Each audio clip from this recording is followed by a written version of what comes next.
YCP జనసేనలను ఒకే వేదిక మీదకు తీసుకురావటమే కేసీఆర్ అజెండాగా కనిపిస్తుందన్నారు కాంగ్రెస్ నాయకురాలు విజయశాంతి. ఏపీకి వెళ్లి ఫెడరల్ ఫ్రంట్ పై జగన్తో చర్చిస్తానన్న కేసీఆర్ అంతకుముందే పవన్ తో చర్చించడంలో ఆంతర్యమేమిటని ప్రశ్నించారు. టీఆర్ఎస్ జిత్తులపై పవన్ కు క్లారిటీ ఉంటుందేమోనని ట్వీట్ చేశారు విజయశాంతి. పవన్ అంత త్వరగా కేసీఆర్ ఉచ్చులో పడకపోవచ్చన్నారు.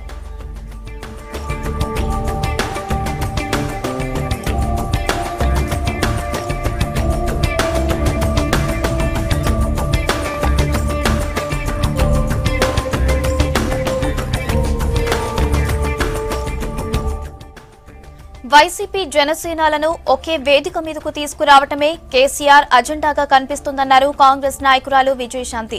ఏపీకి వెళ్లి ఫెడరల్ ఫ్రంట్ పై జగన్తో చర్చిస్తానన్న కేసీఆర్ అంతకుముందే పవన్ తో చర్చించడంలో ఆంతర్యమేమిటని ప్రశ్నించారు. టీఆర్ఎస్ జిత్తులపై పవన్ కు క్లారిటీ ఉంటుందేమోనని ట్వీట్ చేశారు విజయశాంతి. పవన్ అంత త్వరగా కేసీఆర్ ఉచ్చులో పడకపోవచ్చన్నారు.